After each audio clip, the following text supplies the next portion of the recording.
Good afternoon. Welcome to the Housing and Economic Development Committee. Today is February 11th, so we'll start with a roll call and the posting of the agenda and the flag salute. Member Flynn. Here. Member Lopez. Here. Chair Madrigal. Here. Chair, we have a quorum, and the agenda for this meeting was posted in the City Hall kiosk on Tuesday, February 4th. Thank you very much. We will start with the flag salute. Please stand. Please put your right hand over your heart. Ready? Begin.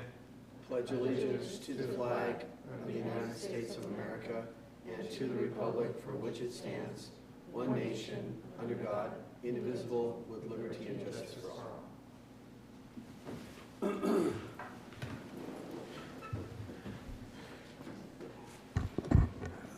all. Moving on to the next item, we have public comments on items not on the agenda. And we have one speaker today. That would be Marty Ingraham.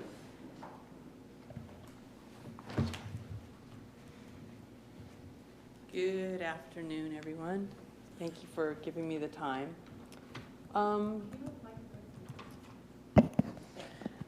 I am a developer, and I sell real estate here in the city of Oxnard. And I just was thinking about Housing and Economic Development Committee and what you guys stand for and some of your goals. And I was looking on the webpage, and it was like goals are to create vibrant and economically sustainable commercial, industrial, and retail industries. I don't go in that category, but I go in category, and you want to focus the available resources on comprehensive effort to promote economic activity in Oxnard, including a marketing program that communicates the city's available resources and assets. And I fit under number 2 here, enhance business development throughout the city. The objective is to develop a strong citywide economy which attracts investments, increases the tax base, creates employment opportunities, and generates public revenue. I have submitted plans to the city to do I'm doing a remodel on a home in the Shores. And, they're telling me it's 45 to 60 days to get a building permit in the city. That just seems so unacceptable. I'm a developer. I have to come to the city to do this. And I just feel like we're going backwards. I've worked in Ventura. I work in Ojai. In order to submit for a permit, I paid $1,100 in the city of Oxnard. In the city of Ventura, it's $144. Now, you figure you're trying to make money for the city. This house was purchased for $300,000 in 1988. Then it was purchased again for $1,155,000 in 2019. Now, they paid $3,700 a year for taxes. The next purchase, they paid $14,000 a year. And the third person that will purchase it for me will be paying $24,000 a year. And for me to have to wait 45 to 60 days for a building permit, for a remodel, I'm not adding any square footage. I just feel that, they need more plan checkers. They need to do something. It's horrible. People would get a building permit if you guys wouldn't make it so hard to get a building permit. And that's where I just kind of thought I'd come here and voice my opinion on it and just so you understand from a developer side. So everybody that waits in that building department is frustrated. They're frustrated that it takes so long. They're frustrated there's so much paperwork and stuff to jump through. We're trying to employ people, get people to work. That's what I do. I hire people that live in Oxnard. They have children. They go to take their kids to school. And 45 to 60 days is just really unreasonable. And I'd like to say that I was in the mayor's office the other day, and Lily is a lovely woman, and your receptionist, everyone in that office is just really on top of it, and it really made me feel like you are really working for the people. So that was, I have to say, I was impressed. So I would like to thank everyone for your time, and I just hope that I can make a difference here by staying here and letting my voice be heard. Thank you very much. Thank you very much for your comments. Moving on to next item, we have the consent agenda, the approval of minutes for the January 28th meeting. Move to approve? Second. Should we just do yay, nay? Yeah, just do all in favor, say aye. Aye. All opposed? Okay. Moving on to reports by the Community Development Department. Update to policies of Heritage Square, facility rentals, and Heritage Square Summer Concert Series. Thank you, Mr. Chairman. Jeff Lambert, Community Development Director. Seems a little loud. Sorry. I want to just introduce the item. Rosie Arnelis, our Economic Development Manager, will make the bulk of the presentation. We're also joined by Sal Fuentes, who's, as you know, has been sort of the day-to-day operations person for Heritage Square from the city's perspective. The goal today is really to say that we are really trying to take a fresh look at both the rental program at Heritage Square and the Summer Concert Series and make them better, not from the public's perspective, because I think they're both good events, particularly the concert series, but they haven't been economically or fiscally sustainable over the last several years. Our revenue has not been matching the expenses to put on this event, and as you might recall, a year ago, we considered not continuing the concert series because of financial challenges. We were able to make last year happen at the last minute, but we've really tried to take a critical look at the programs and make them better so that they can be more sustainable going forward, and then this really wonderful event that we have for the community can continue on in the future. So we have some suggestions today that we want to present to the committee, get your feedback. This is more of an administrative procedure. We're not looking for your approval today. We're really just looking for your initial feedback. I also wanted to add that earlier today, Rosie and I met with Gary Bloom, who I know is in the audience, who obviously has a lot of experience too, and he gave us some very important technical concerns that he has that we can certainly take into consideration as we move forward. So with that, I'll turn it over to Rosie to present the item.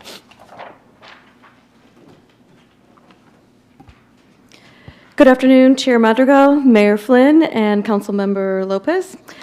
So I'm here this afternoon to present information on some changes that we are considering making to the Heritage Square facility rentals and Heritage Square Summer Concert Series.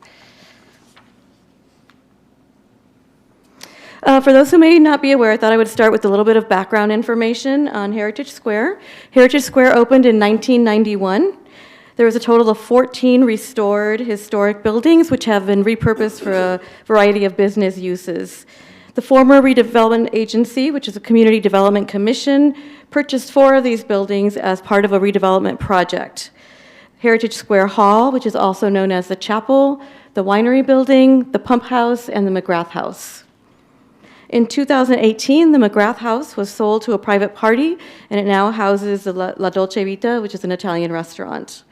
With the dissolution of redevelopment, the properties were either transferred to the city or purchased by the city.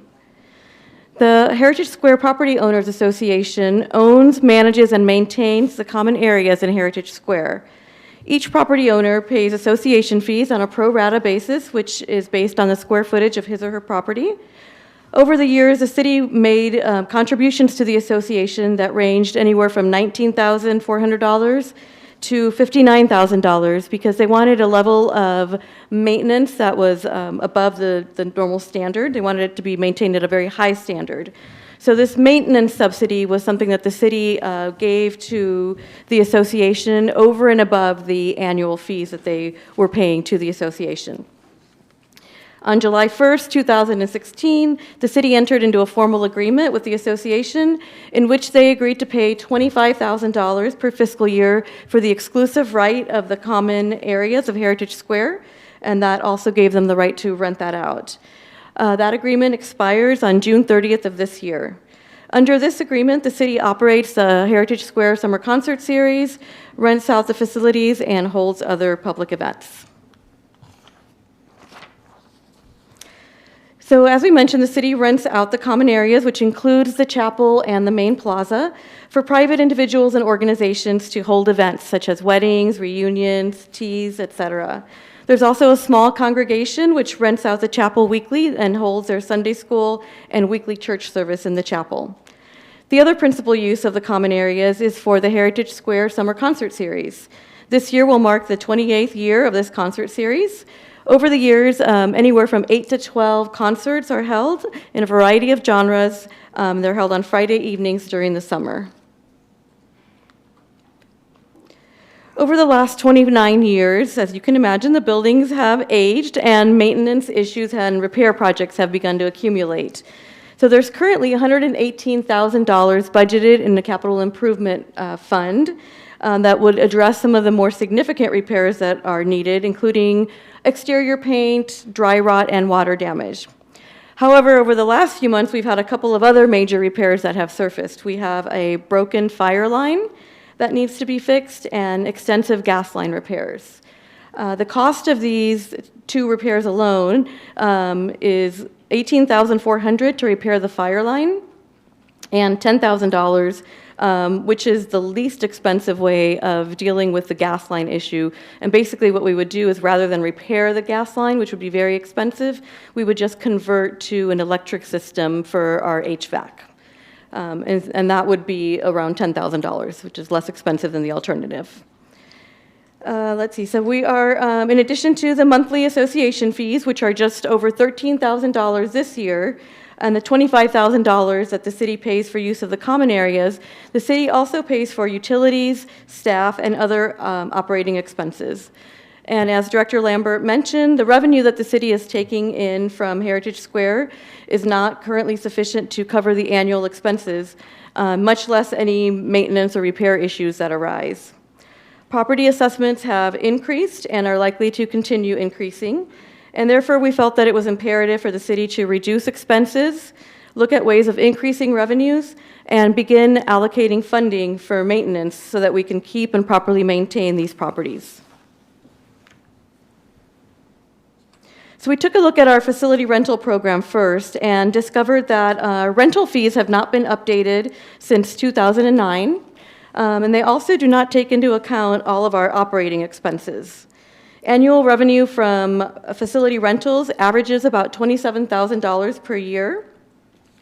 Our expenses in 2019 totaled over $69,000. So some of the changes which staff has contemplated and is looking at implementing to ensure the financial viability are listed on the slide. And that would be to update our rental fees by taking a look at current market rates and making sure that we're taking all operating expenses into account. Utilizing Facilitron, which is an online reservation system to manage facility rentals. This would allow people who are looking for a place to rent, for example, to see whether the facility is available and to do a lot of the legwork online, so that, again, making it easier for users. Creating a preferred vendor list and incorporating a 10% fee to the city. Several other event venues in the area that are similar have this type of policy in place. So they'll list a preferred vendors, and those vendors give a percentage back to the cities that are running the facilities. Upgrading our tables and chairs to commercial quality. We currently send anybody who's looking at renting the facilities to other rental companies to rent tables and chairs. If we had a higher quality tables and chairs, we would be able to rent that and provide a convenience to our users, and then constantly build in a fund for replacing tables and chairs as they need to be replaced. We would also look at investing in strategic marketing, for example, bridal expo magazines, perhaps participating in some bridal expos and letting more people in the community make them aware that we do rent our facility for weddings and other events. And then relocating city staff from the pump house to the service center. We've already begun to implement that, and that allows us to reduce expenses by not having to pay for more in utilities, but also phone line, fax line, and internet service over at the pump house. It also improves our customer service to our clients, as we are available at the service center on a regular basis for more hours. So it makes it more customer service friendly as well. And then the other major program that the city operates at Heritage Square is a summer concert series. For the last 27 years, we've had a series of 8 to 12 concerts on Friday evenings during the summer months. The concerts provide the community with the opportunity to enjoy live music in a unique historic venue. However, the concert series is subsidized by the city. The previous model has been that general admission is free. Those wishing to rent a chair can purchase a chair for $10 for the concert. And then we also make tables available either for the season or for individual concerts. So some of the expenses that the city subsidizes and pays for are listed on the slide, which include security, portable restrooms, sound technicians, special event insurance, and then we pay for the labor of setting up and removing the stage after each concert, and setting up and removing tables and chairs, and monitoring trash cans. And then we were previously paying $18,000 a year to the downtowners to do some marketing, janitorial services, maintaining the website, and a few other miscellaneous items. These expenses were discontinued in fiscal year 2019 and 20, and the city has already begun to take on some of these duties in order to reduce expenses. Here you can take a look at the financials for the last 3 years of the concert series. I apologize that the revenue totals were cut off at the bottom, but they are in your packet as attachment B. The revenue totals were as follows. For 2017, the revenue totals were $46,913. For 2018, it was $43,930. And for 2019, it was $49,393. As you can see, before we began to reduce some of the fees from City Core and the downtowners, we were in the red at over $6,300 in 2017 and over $12,000 for 2018. So some of the changes that we are proposing to make to the summer concert series are once again to seek high-level sponsors as we did last year, which significantly helped. Selling ad space in our programs, or we're also looking into the alternative of selling digital slides if we end up having an electronic screen at the concert. Having 10 concerts instead of 12, like we did last year as well. Charging $10 for general admission.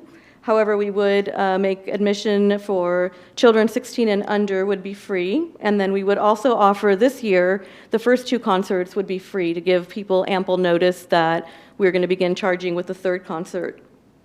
We would also explore offering e-ticketing to make it easy and convenient for concert goers. They wouldn't have to come and purchase a ticket. They would be able to do it on the internet, probably through Eventbrite.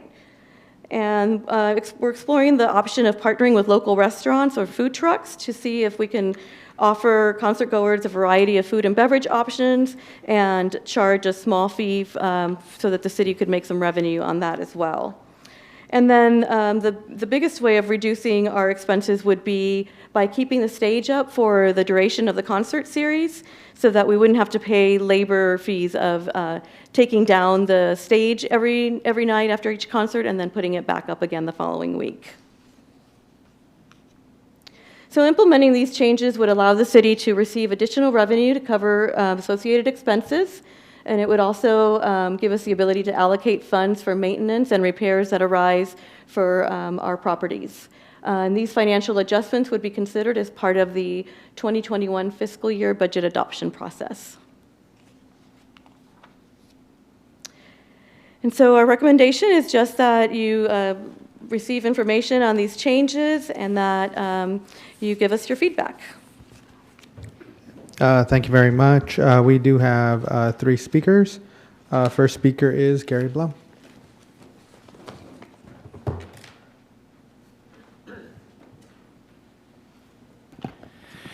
Thank you, Mayor and members of council.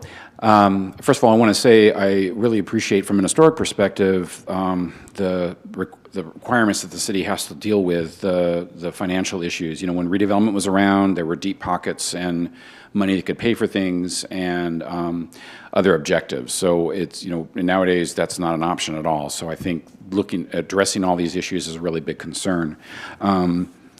I just want to make a couple of comments. The work the downtowners did was also helping staffing events throughout the year, not just the concerts, because it was on a concert page. It did say miscellaneous, but we helped staff events. There was, because we did not have a contract renewal, there was about $6,000 worth of work completed, but not paid because we had no contract. So we've written that off our books, and we continue to actually do some volunteer work with team members that are there, hoping that addressing these issues that staff is doing, they can be addressed and those expenses can be dealt with going forward. So I just want to make sure that there's a clear picture of how did things function, and there was a cost to someone or people, organizations. So just let you know that. And there's no ill will, there's no bad blood. There was clear communication with city staff on what was happening. We were all hoping that something would happen, but it didn't. So just saying that, I applaud looking at all these avenues and resources. I want to encourage, though, that the city look at models of working with the private sector and the nonprofit sector. This is all happening at the Performing Arts Center on a major scale, much larger scale than this. And it's been interesting to be the chairman of the board of the Performing Arts Center and going through this process with city staff, our nonprofit staff, the private sector vendor that's coming in there. There's a lot of things that contrast dramatically between the two, and I think there's opportunities down the road to look at newer ways of doing things, engaging the private sector and the nonprofit sector in the future. Right now, I think staff's doing a good job. I think they're doing an awesome job. So I just want to say that, but I want to say that there's other opportunities down the road that should be considered. Thank you. Thank you very much. Our next speaker is Michelle Kenny, to be followed by Pat Brown.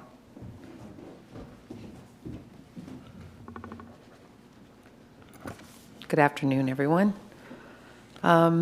Since we've been there for 15 years, actually, this week, it seems like when there was private people running the event center, there was more. There was probably between 50 and 70,000 a year in revenue.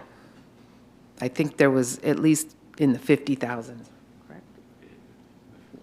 I just think the cost through the city is always higher than it is through a private vendor.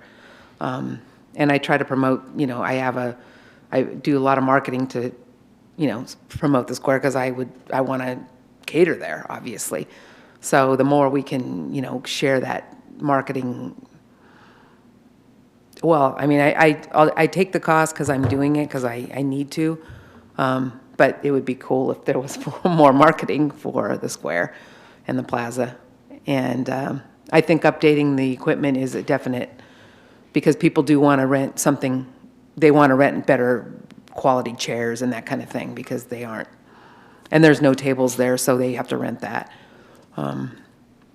So I just wanted to let you know, we bought the building, we're there, and we're going to be there.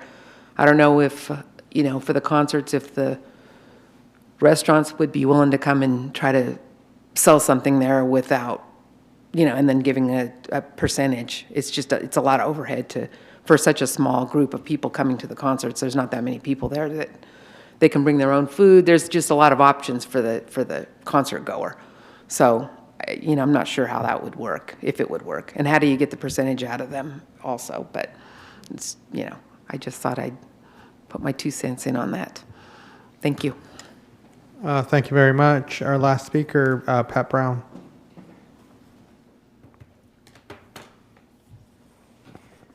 I've been going to the summer concerts for a number of years now.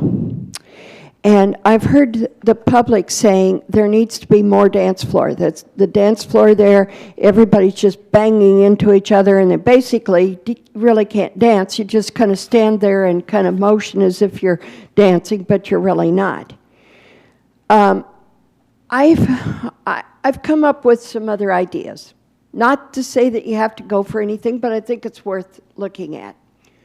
All those people that sit to the south up on the lawn and put their blankets down and all that, then they get up and go and fill up the dance floor. They're not paying anything. They're bringing their own food and everything, and they're basically freebieing. This isn't right. And I think we ought to turn the whole thing around. Leaving the stage up, great idea. But I think the stage needs to be either at the east entrance or at the west entrance of the center, and the chairs, rows of chairs are going the other way, north to south instead of east to west like they're going now, so that you can get more chairs in there as well, and maybe a bigger dance floor. This is my suggestions. I've tried to sitting there watching the concert, trying to rack my brain as to how we can make more money out of the thing. The round tables and chairs where people are sitting, that area should be continued with the seating going vertical from north to south instead of east to west as it's doing. And those round tables and chairs should be up where the freebie people are sitting on their blankets and having their potluck that they brought with them, having it up there. That should be for the round tables and chairs, and people pay for those tables.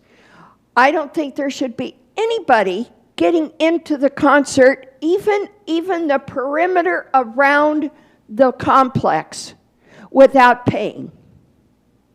Now, maybe they're not paying the $10, maybe they're paying $8 to sit behind the orchestra, the music, or in the other parking lot out the other way where people go.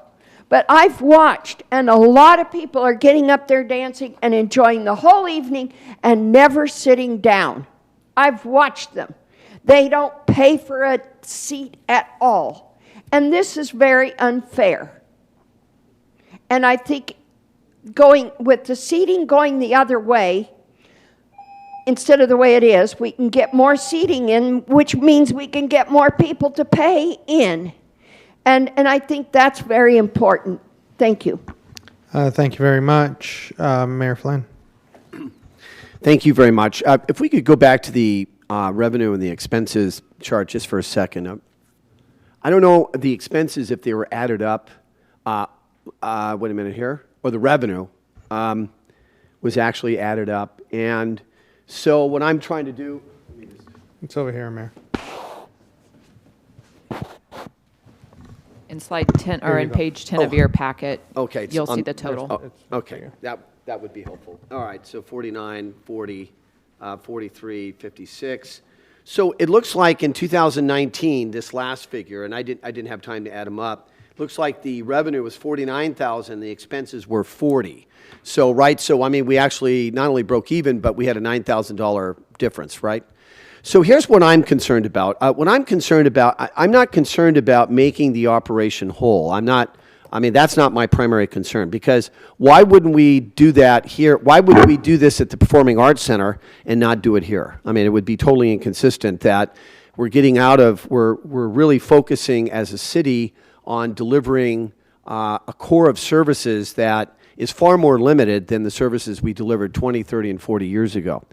And so I'm not concerned about the fact that that's the goal or objective. It's just how to get there. I think the summer concert series is one of the most successful events in the city. And when I judge what a successful event is, it's how widely it is attended. It's a very diverse group of people, older people, younger people, people of all backgrounds, which I really like. It's a real healthy mixture of people, which I think every opportunity we have to promote people from different walks of life and different ages coming together, it's one of the few events, quite frankly. I'm not saying the only event. It's one of the few events that doesn't kind of segment people. It brings people together. So my concern here is that the minute we begin charging, of course, I don't know what the statistics will be, because I know that people really enjoy themselves going there. But the minute we start charging, maybe the attendance would go to half, or we know that at least initially there'd be some drop off of some kind. We don't know how much. And so what I'd rather try to focus our attention, I'm not against the concept. Maybe it's, as the speaker was saying, on the one hand, you have tables and they cost a certain amount, and or the chairs, but then you could have another area that is maybe closer to that area, and then maybe they're charged there. So maybe we shrink the free part aspects of it, we shrink those down, and we're trying to get more revenue for people that are closer in proximity. But that maybe we are always going to offer for people, as long as we're paying the bills, that we're allowing some people to attend for free. Well, I'll stop there and just say I'm not an expert at event planning, but I know there has to be similar models. Not only, well, I don't know about Oxnard, maybe in Ventura and in other cities, right, where a similar arrangement is made, and I don't know if we've looked at those models too to base this. I mean, like Olivas, or I don't know if that's possible, but. So in Ventura, they recently raised the prices to the Adobe. They charge $20 per concert, and they have sold, last year they sold out every concert, over 500 people at each concert. Wow. At $20 a pop. At $20, and that was having, I believe the prices before that were $15 each, and the prices went up to $20, and that doesn't include tables. Tables are in addition to that. Right. So what I'd like to say to my colleagues here on the committee and to the staff, the one thing is, and we face this with every other operation in the city, the one thing is just the balance sheet, and it looks like this last year, the balance sheet is in the positive, and that's by not charging. So maybe that's what it is. Maybe we can go halfway where we're creating another area where maybe at $5 people are going to have access to that area. And then that will generate even more revenue. And then the last thing I want to say is I've been extensively involved with the church and the capital, the maintenance, the improvements there. And one of the things about these homes being older is that they constantly are going to need something. They're going to need TLC, and that's a factor that I understand then runs more or less counter to not charging, because these capital improvements, the heater system, the gas line, now it's going to be electric. That's in the church, I believe, right? That's correct. And then what? And then the fire line, was that the church also? Or? Yes. Okay. So I know these two charges are just, members of the committee, unique to the church. And so I want it to be self-sustaining. I want to do everything I can to support it becoming self-sustaining. But I would even probably go one step further. And I know that, the restaurant component of this in the past, I know that the restaurant at the La Dolce Vita at the McGrath House has been able to get customers, from this. And then, we had kind of an arrangement that didn't always work out the way we wanted it to. But I don't know if something can be worked out where we can actually, you were talking about food trucks, but I don't know if it could actually be done with the restaurant, and somehow we work out a deal with them, because we don't want to get involved in the food and food preparation business. But maybe cheese plates are prepared. I don't know, maybe she's done this. Cheese plates, or there's certain packages maybe that people could buy, or if they're renting seats in certain areas that we're actually saying as part of the fee that you're going to get these things, and we're making extra money at that. So I don't know. I'm just looking at a way to maybe be inclusive on the one hand, and on the other hand, I totally understand that we have to make this a self-sustaining operation.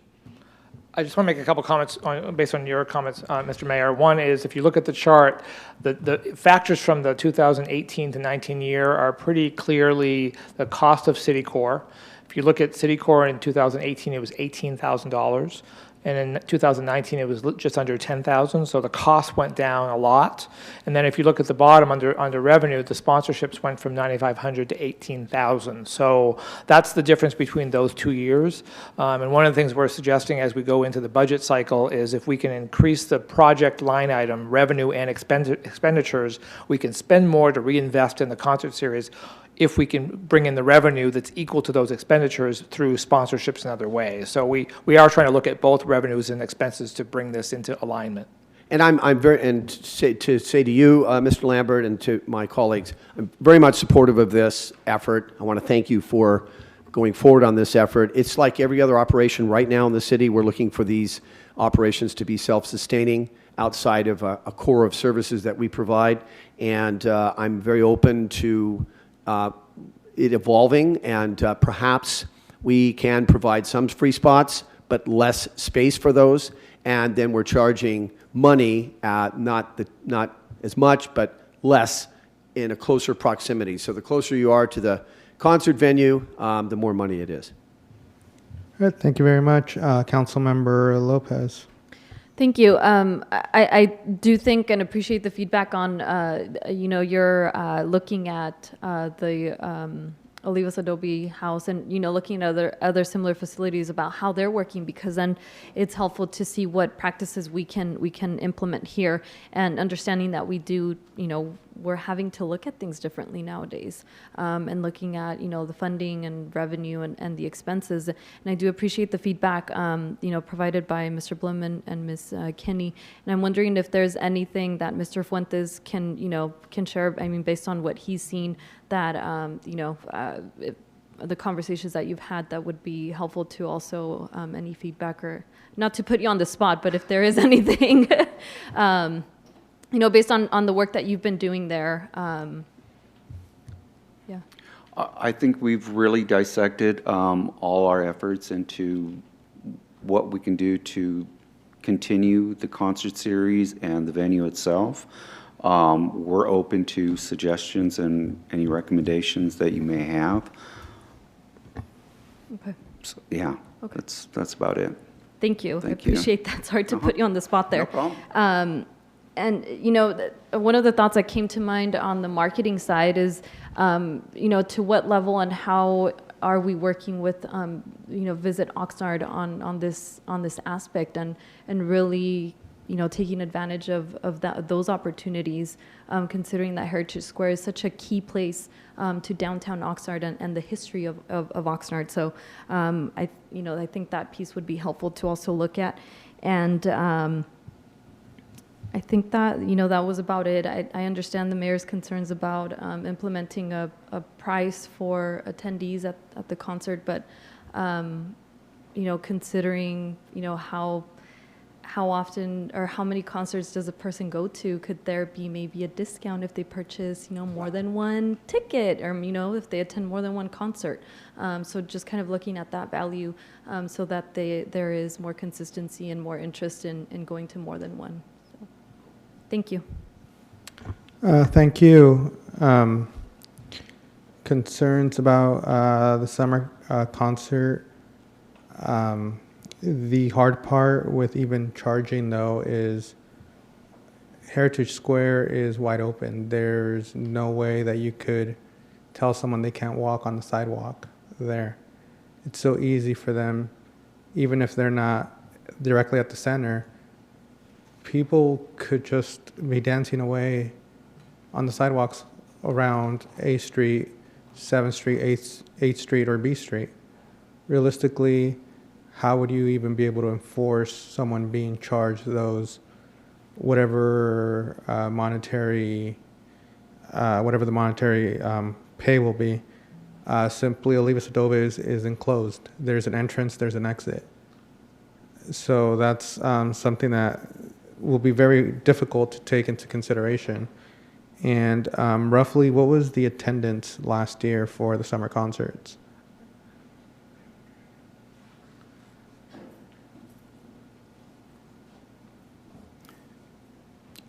Each concert, it varies with attendance, and it depends on the band, the genre that performs at the concerts. At any given point, we can have 500 to 800 attendees throughout the entire perimeter of the venue. So if you add that up, we can say we had an easy maybe 50,000 attending throughout the entire series. Okay, thank you. I think my colleagues did great in concerns or suggestions for the summer concert. The other aspect I do have is for facility rental for weddings, birthdays, reunions, so on and so forth. It's about 52 weekends, so give or take about 100 days, like a premium rental days. Out of those 100 days, how many days was the venue rented out last year?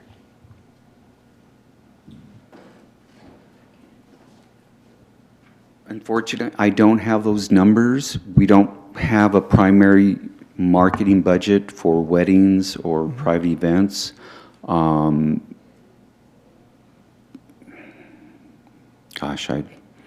I would say we probably maybe had 20. Okay.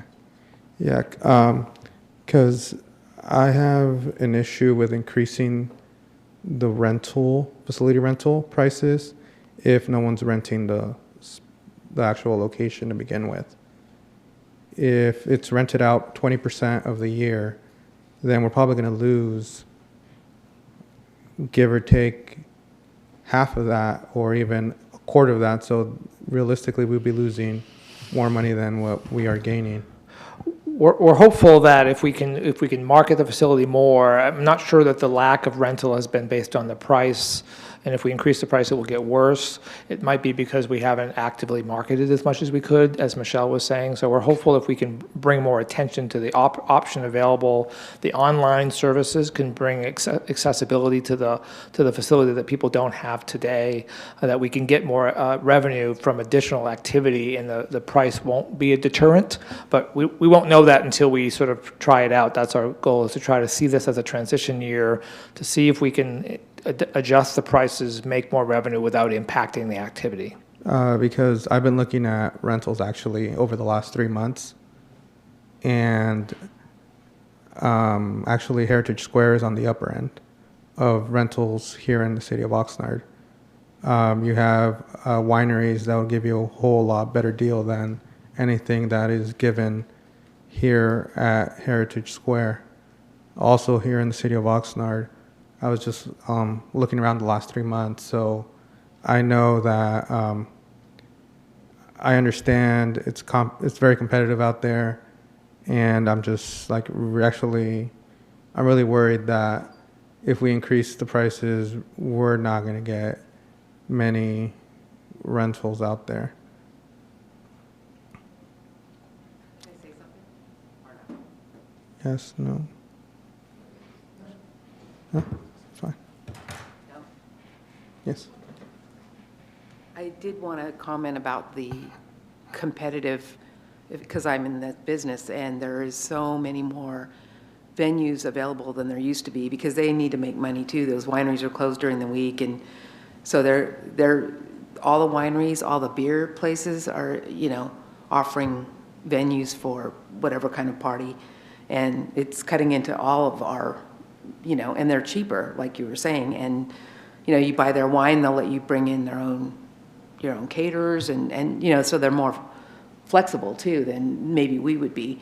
But I do, even for me, there's just so much more competition for venues than there was when there wasn't all these wineries around, and places that have all these other options that are cheaper. So I just thought I'd throw that out there.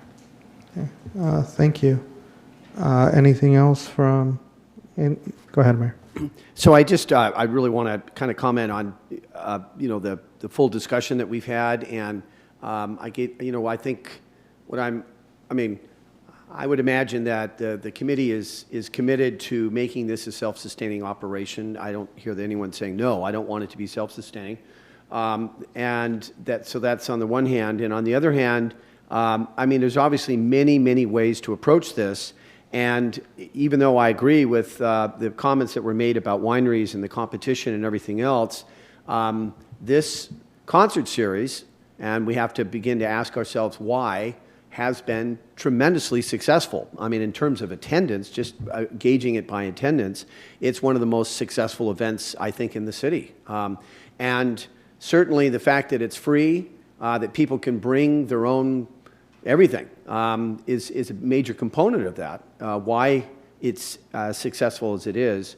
So I don't know how we're going to get to our goal, but I do know that my concern isn't as much the operational budget, and so the operational budget, it's the capital improvement budget that I'm most concerned about over a longer period of time, that these buildings on many different levels are going to need a lot more investment. Thank you, Kim. I think, is this enough input to staff? Yes? Yes. Okay. Continuing, items for future agendas. No? Okay. With that, this meeting is adjourned. Thank you very much.